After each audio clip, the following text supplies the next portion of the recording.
ചാലക്കുടിയിലെ ഡിവൈഎഫ്ഐ നേതാവ് നിതിൻ പുല്ലനെ കാപ്പ ചുമത്തി. നിതിൻ പുല്ലനെ നമുക്കറിയാം, ക്രിമിനലാണ്, റെഡ് കോളറിൻ്റെ അംഗമായിരുന്നു, ഡിവൈഎഫ്ഐ നേതാവാണ്. അവിടുത്തെ ചാലക്കുടിയിലെ അവിടുത്തെ ഇലക്ഷൻ, കുട്ടികളുടെ ഒരു ഇലക്ഷനുമായിട്ട് ബന്ധപ്പെട്ട് അവർ വിജയം കരസ്ഥമാക്കിയപ്പോൾ റോഡിലിറങ്ങി ആഹ്ലാദം പ്രകടിപ്പിച്ചു നിതിൻ പുല്ലനും സംഘവും.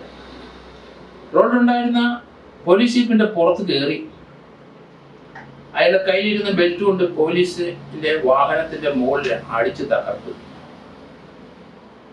അതിൻ്റെ ഗ്ലാസ് പിന്നീട് തകർത്തു. ടി വിയിൽ നമ്മൾ ആ ദൃശ്യങ്ങളെല്ലാം കണ്ടു. നിതിൻ പുല്ലൻ ഒരു ഭയവും ഇല്ലാതെ, പേടിയില്ലാതെ പോലീസ് ജീപ്പിൻ്റെ പുറത്ത് കയറി നിൽക്കുകയാണ്. അവിടുത്തെ SI ആയിട്ട് പ്രശ്നമായി. അവിടുത്തെ ലോക്കൽ CPM-കാര് നിതിൻ പുല്ലനെ സഹായിച്ചു.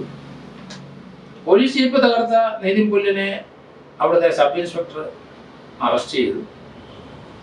ലോക്കൽ CPM നേതാവ് ബലം പ്രയോഗിച്ച് ഇയാളെ റിലീസ് ചെയ്തുകൊണ്ട് പോയി. അവിടുത്തെ പോലീസിനെ വെല്ലുവിളിച്ചു. അവിടുത്തെ സബ് ഇൻസ്പെക്ടറെ കൊന്നുകളയൊന്ന് പോലീസ് ജീപ്പിന്റെ പുറത്തു കയറി എന്ന് പറഞ്ഞു.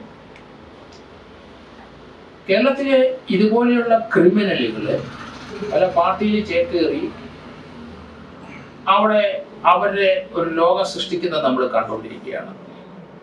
ഏതായാലും റേഞ്ച് DIG അജിത ബീഗം ഉചിതമായ ഒരു നടപടി എടുത്തു.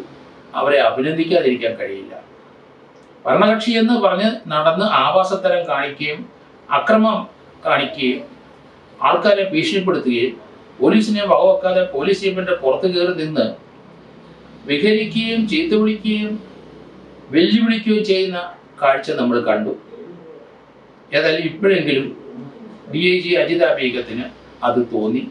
നല്ല കാര്യം. കാപ്പ ചുമത്തി അയാളെ നാട് കടത്താൻ ശ്രമിക്കുകയാണ്. കഴിഞ്ഞ ആറ് മാസത്തേന് ശല്യം കുറയും.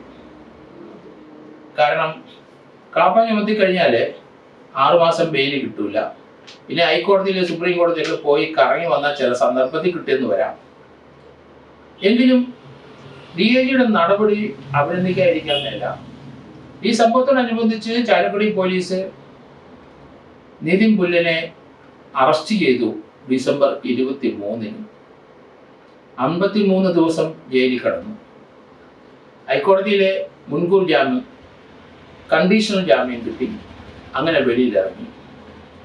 54-ാമത്തെ ദിവസം ആ നേതാവ് വെളിയിലിറങ്ങി. അതിനുശേഷം ആണ് ഇപ്പം കാപ്പ ചുമത്തിയിരിക്കുന്നത്. 6 മാസത്തിന് നിതിൻ പുല്ലന്റെ ശല്യം ഉണ്ടാവില്ല. ഇതുപോലെ ശല്യക്കാരായ ചില ആൾക്കാരുടെ കേരളത്തിലുണ്ട്. 24 കേസുണ്ടെന്ന് പറയുന്നു. ആശ്രമിനെ ഒന്നും ചെയ്തില്ല. കാപ്പ ചുമത്തേണ്ട അങ്ങനെയാണ്. കേരളത്തിലെ യഥേഷ്ടം വിഹരിച്ച് നടക്കുന്നത് നമ്മൾ കാണുന്നുണ്ട്. പല കേസിലും വാറണ്ടുണ്ട്. പൂക്കോട് ആ പ്രശ്നത്തിൽ ആ ക്യാമ്പസിനകത്തെ ഹോസ്റ്റലിലെ ആശ്രമം ഉണ്ടായിരുന്നു എന്ന് പറയുന്നു.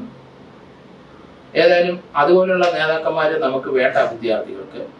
ഏതായാലും നിതിൻ പുല്ലനെ അറസ്റ്റ് ചെയ്ത് കാപ്പ ചുമത്തിയത് പോലീസിനെ അഭിനന്ദിക്കുന്നു. ഗവൺമെന്റ് ഏതായാലും വഴങ്ങി. ഇതുപോലെയുള്ള ആൾക്കാരെ നിലക്കി നിർത്തിയില്ലെങ്കിൽ ലോ ആൻഡ് ഓർഡർ പ്രശ്നം ഗുരുതരമാണ്. പോലീസിന്റെ ഇമേജ് പോകും. പോലീസിന്റെ ഇമേജ് കളഞ്ഞൊരു സംഭവമായിരുന്നു നിതിൻ പുല്ലന്റെ ഭാഗത്തു നിന്നുണ്ടായത്. ഭരണകക്ഷിയുടെ വിദ്യാർത്ഥി സംഘടന നേതാവ് എന്ന് പറയുന്ന ആള് പോലീസിനെ വെല്ലുവിളിച്ചും പോലീസിനെ വകവെക്കാതെ പോലീസ് ജീപ്പിന്റെ പുറത്ത് കയറി നിന്ന് തല്ലിപ്പൊളിക്കുകയും ഗ്ലാസ് അടിച്ചു പൊട്ടിക്കുന്നതൊക്കെ ലൈവായിട്ട് നമ്മൾ കണ്ടു. വളരെയധികം മ്ലേച്ഛകരമായ ഒരു പ്രവൃത്തിയായിപ്പോയി. പോലീസിന് വലിയ നാണക്കേടുണ്ടായി. എന്തിനാണ് ഇവിടെ പോലീസ് എന്ന് നമ്മളൊക്കെ പോലുള്ളവർ ചോദിച്ചു പോയി. DGP ഉണ്ട്, റേഞ്ചിലെ ആൾക്കാരുണ്ട്. ഏതായാലും ഇപ്പോഴതിനൊരു തക്കതായ മറുപടി കൊടുത്തിരിക്കുന്നു. പോലീസിന്റെ ഇമേജ് അല്പം യശസ് ഉയർന്നിരിക്കുന്നു. കാരണം ഇതുപോലെയുള്ള ക്രിമിനൽസ് ഏത് പാർട്ടിയായാലും ശരി, ഭരണകക്ഷിയായാലും പ്രതിപക്ഷമായാലും ശരി, കൂടുതൽ കേസുകൾ സമൂഹത്തിലുണ്ടാക്കി പ്രോപ്പർട്ടി നശിപ്പിക്കുകയും ആൾക്കാർക്ക് അസൗകര്യം ഉണ്ടാക്കുകയും ചെയ്യുന്ന ഏത് രാഷ്ട്രീയ പാർട്ടിയായാലും ശരി, കാപ്പ ചുമത്തണം. അവർ 6 മാസം പോട്ടെ. അവർ കുറച്ച് ദിവസം ജയിലിൽ കിടക്കുമ്പോൾ അവർക്ക് കുറച്ച് മനമാറ്റം ഉണ്ടാവും. അവരുടെ കാപ്പ ചുമത്തി ജാമ്യത്തിൽ ഇറങ്ങി വന്നാലും വീണ്ടും കാപ്പ ചുമത്തുന്നതിന് മടി കാണിക്കരുത്. അതുപോലെയാണ് ക്രിമിനൽ കേസുകൾ, ധാരാളം കേസുകൾ വാണ്ടഡായ പല നേതാക്കന്മാരും ഇപ്പം യഥേഷ്ടം സ്വീകരിക്കുകയാണ്. രാജ്യത്തിന്റെ അഖണ്ഡത കാത്തു സൂക്ഷിച്ചുകൊണ്ടുള്ള പ്രവൃത്തി മാത്രമായിരിക്കണം. രാഷ്ട്രീയപരമായ പല അഭിപ്രായങ്ങളുണ്ടാവും, ഭരണകക്ഷിയോടും പ്രതിപക്ഷത്തോടും ഒക്കെ ഉണ്ടാവും. പക്ഷെ അങ്ങനെയല്ല, നമ്മൾ ഉത്തമ പൗരന്മാരായി തന്നെ ജീവിക്കണം, സമൂഹത്തിൽ അങ്ങനെ തന്നെ വളരണം.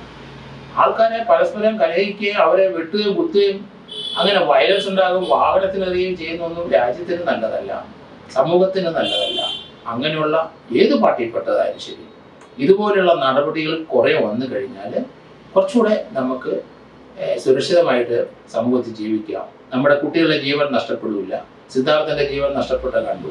അതുപോലെ ജീവൻ നഷ്ടപ്പെടാതെ അർത്ഥപ്രാണരായി വളരെയധികം കുട്ടികൾ കേരളത്തിലെ പല കോളേജിൽ പഠിച്ച അനുഭവം, അവർക്ക് ജീവിതത്തിൽ നിന്ന് വിട്ടുമാറി വീട്ടിൽ കഴിയേണ്ടി വന്ന ധാരാളം കുട്ടികളുണ്ടെന്ന് വിചാരിച്ചോണം. അവരെ കാരണക്കാരായ ഇതുപോലെയുള്ളവന്മാരെ തീർച്ചയായിട്ടും നടപടി ശക്തമായിട്ട് എടുക്കണം. അവർക്ക് കാപ്പ ചുമത്തണമെങ്കിൽ കാപ്പ ചുമത്തുകയും വേണം.